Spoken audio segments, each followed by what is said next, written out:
Hello, my name is Tomás Guagnini. I am a .NET developer at Softvision. I'd like to welcome you to my class. Today we're going to see how to serialize and deserialize objects in C#. Why to serialize and deserialize objects? Because it's an easy way to transport information in a string that usually contains a JSON, or you can be found an XML, but what mostly you're going to find is a JSON object. So how to do it? Let's go to it. The first thing I'd like to show you is how to serialize an object. So to do this, we're going to instantiate a player. So we are going to do player. We're going to bring this using. Now we're going to name this variable player. We are going to say new player. We go to player, we're going to see it has some attributes, name, last name, team, and number. Here we have instantiated a player. We can do like this, or we can call a variable, and C# will interpret it that it's a player. We hover over here, we see that it's a player. Now we're going to do the fun part. Now we have to serialize. So we're going to say var my JSON equals, and here's the fun part. JSON serializer, and we're going to have to bring this using, which is using system.text.json, and we're going to say serialize parentheses, and we're going to give this our player.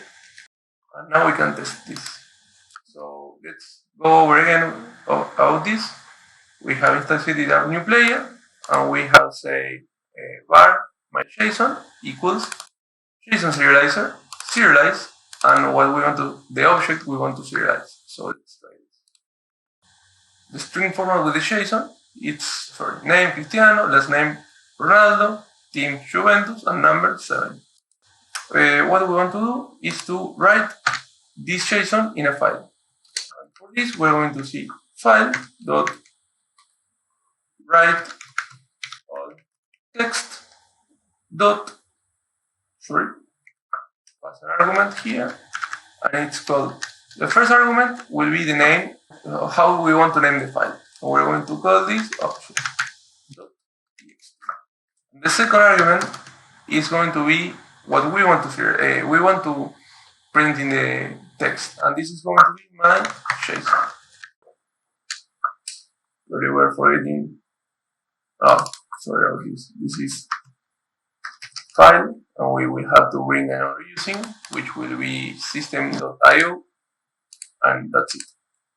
And now I'm going to stop it here. We're going to try this.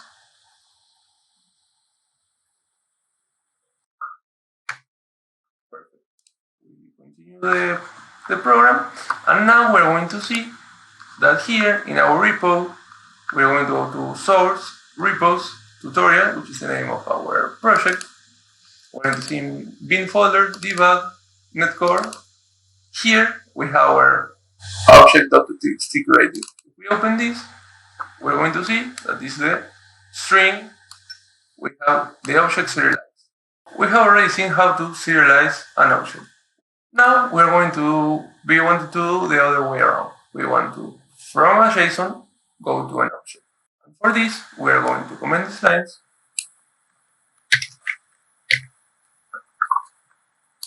And we're going to do var my JSON equals file read all text, because we're going to read from a text now, not write in a text. We're going to say we want to read from object.txt, and then what we want to do is to create a new var called player, and we're going to say JSON deserialize, because this time we are deserializing into a player object, and we want to do it from our my JSON var.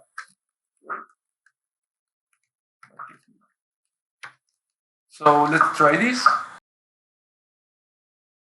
From the object.txt, we got my JSON, which is the JSON format from what we did. And now we are saying deserialize into an object. Okay, let's do it. And now we can see that in player we have magic. We have deserialized the object. The last name, the number, and the theme. We'll continue this. What I like to show you is that we can do it as many times as we want, and we can modify this. For example, we can say, instead of Cristiano, we can name it. We save this, we close it, we go back to our program, let's run it again.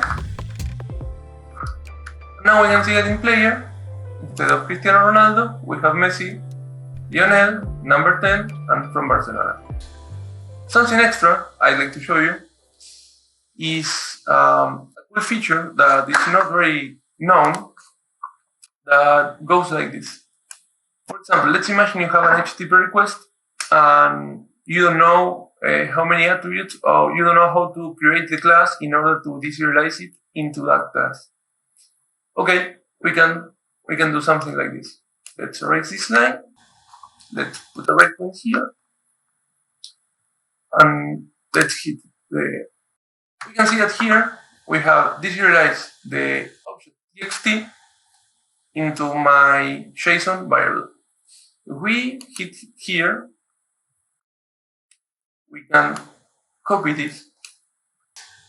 So now we have copied our JSON, and let's imagine we don't have our player class. So we go here, we say add, we say special paste class. And this, I know this is a subtle name, but this is to make my point clear. We go back to our program, and here we say player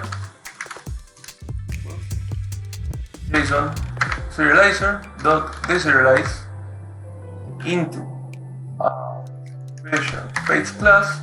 We are saying from my JSON. We hit enter.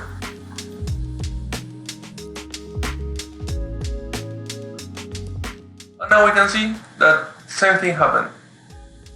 So remember, if you have a JSON and you don't know how to create a class for that JSON, you will always have the special paste option, which means you copy the JSON, you go to edit, paste special, paste JSON as classes, and you will see how the JSON would like to have a class to deserialize in. I hope you have enjoyed this class. If you like the video, please like it, subscribe to the channel for more fun videos. Thank you very much for having seen this video.